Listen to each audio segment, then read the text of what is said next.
Hey guys, so for this video I'm gonna be probably gonna be splitting it into two, but I'm gonna be watching Braveheart, and I think this is one of the more respected, I guess, of the those older battle, I guess, movies. I know it's directed by Mel Gibson, which I don't like, but whatever. And I think this is about, an event in history. I think the character's name is Wallace. I don't remember the first name. I think Wallace probably has, leads an uprising against, I'm assuming, maybe the British. And then he eventually, I think, gets killed, drawn, and quartered. And that's really all I know, I think, about this. But yeah, let's just get started. This takes place in Scotland, right? I'm assuming with the bagpipe music. Yep, I was right, Scotland. I shall tell you of William Wallace. William, that's Historians from England. The King of Scotland had died without a son, and the King of England, a cruel pagan known as Edward the Longshanks, claimed the throne of Scotland for... England is like the big bad in like a lot of these old older time period pieces, with battles and all that. So many of them are literally trying to get freedom from England. So it's always a good guess if you're watching an old time period piece that's probably going to be a battle against trying to free itself from New England. Or, sorry, not New England, England. Andrews, he was supposed to visit when the gathering was over. Go home, boy. Go home, William, or you'll feel the back of my hand. So we him, William. $50, both his father and brother end up getting murdered. Holy Jesus. Are they Catholic? Wasn't Scotland more like Catholic? Of course. Yep. English. Sit down. It's up to us, Hamish. Oh god, they're gonna do something dumb.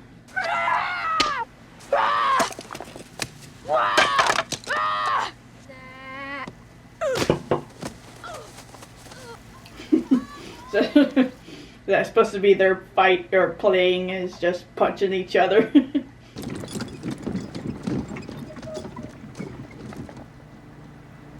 Gonna be all the bodies.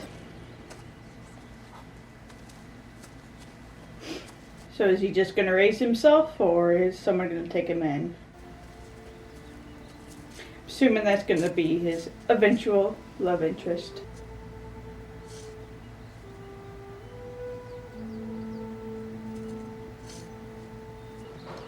William, I'm your uncle. I don't know. I know it's not supposed to be funny, but just right as his family dies, his uncle comes riding up, and apparently he's never seen him before, and he just happens to appear conveniently. Obviously, probably for drama's sake, I guess. Probably happened differently in real world, but can't help but chuckle. Grant then, prima nocte, first night. When any common girl inhabiting their lands is married, our nobles shall have sexual rights to her on the night of her wedding. So, rape is your plan.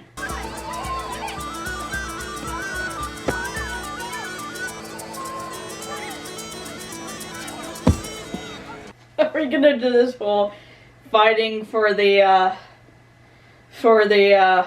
attentions of the woman by doing this whole strength contest? Either one, he's a suitor, or two, he's her brother. I was wondering if you could do that when it matters, as it matters in battle. I do kind of like the idea that, he's calling bullshit on the whole, ideas of oh, you can do this, so that makes you stronger.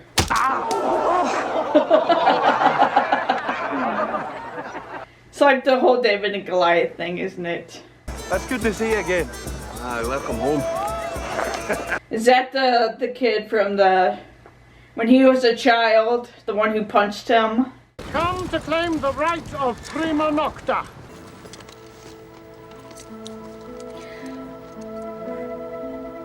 So what was the purpose of this other than to create strife? Is that the purpose, right? In a really depressing and terrifying thought, she probably knew this was probably going to happen. And so she probably prepared herself for it, which is horrifying. I like to see that him lop off the head of that fucker in the, during the movie. That'd be nice. Oh, so that's what it is? I guess I figured out their plan. They don't want them to breed, and so they're trying to prevent them by marrying by saying if, a woman marries, then she, whatever pig is noble of that land, that allows him the right to rape her. And of course, I'm assuming the whole,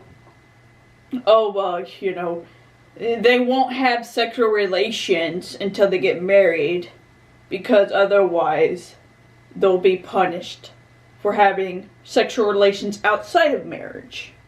We'll see you later. Oh, the weather's just fine. It's hardly raining. Did you not hear what I said, Jim? Yeah. Lauren! Lauren, you... Oh, it's you she takes after.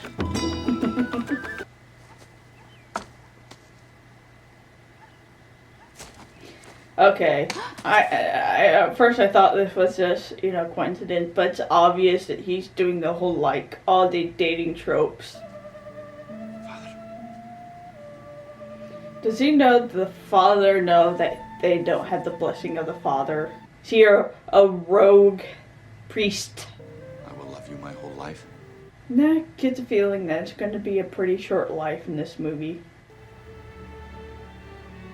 How are the English going to find out that they're married now, unless the priest tells them?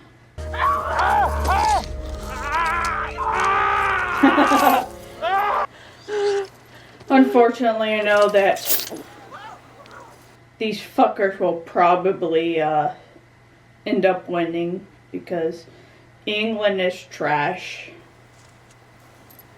So was there a reason to put her to the post just to slit her neck other than to be a piece of trash?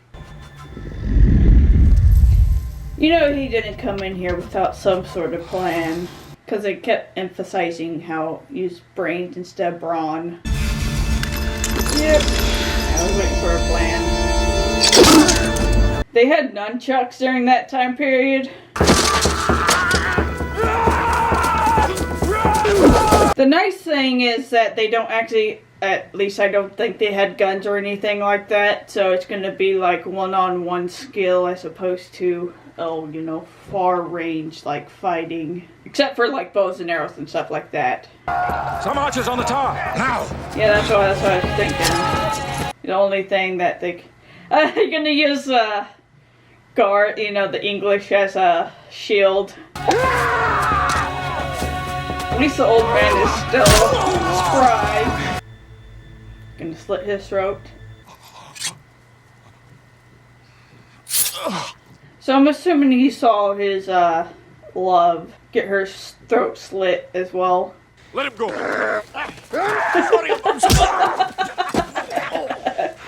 I like how he they back away like he's a wild wolf. So what news? I love it. I love it. They use disguises as the British to infiltrate them. You remember me? I never did her any harm. It was my right. You're right. Well, I'm here to claim the right of a husband! I must be I must be psychic because I was hoping this happened and it happened. Go back to England and tell them there that Scotland's daughters and her sons are yours no more. I don't know. The fact this is going to end up biting them in the ass instead of just killing them. I think it'd be, if they want to win, just go and cook and kill them all, and then move to the next one before they can realize what's happening, then kill them all, etc., etc. Some men are longer than others. Is this Hagrid? Or the guy who plays, like, Moody from Harry Potter? He looks like he has that face. That's my friend, Irishman. So he's Irish, not Scottish. Was there one time a, I guess, fight between the Irish and the Scottish? Your island? You mean Ireland? Yeah, it's mine.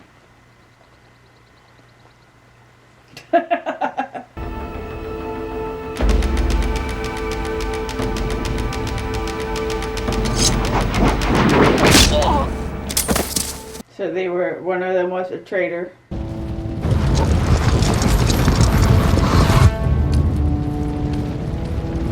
Assuming this isn't going to be the big one. So they're probably going to lose. And Wallace is going to rally them in the end. Now that didn't take long. Those are tiny ass shields. I'm assuming, you know, those shields are supposed to be more like one-on-one as opposed to shield you from like arrows and all that. But they'll never take our freedom! I do love how the English is just waiting while they do this whole rally speech. Offer them the terms. Why is he giving me like a Bean vibe right now? Was it Mr. Bean vibe? Here are the king's terms. Lead this army. On my signal, ride round behind our possession and flank them. And let the English see you do it. They'll think we run away. Take out their archers. Loose!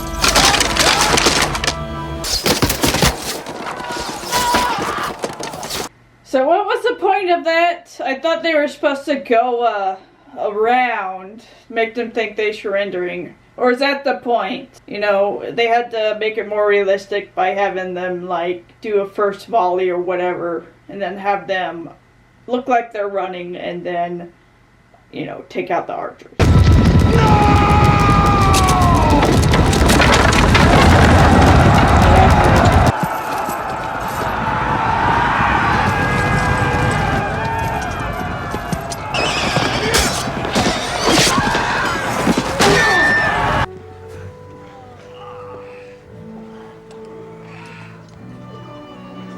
So, just before this, you know, I wrap it up for part 1 of Braveheart, kind of curious, why exactly do they not have longbows? Because it's obviously, they know the English have longbows. Do they just not have, what, the technology, you know, or the, I guess, knowledge of how to create longbows?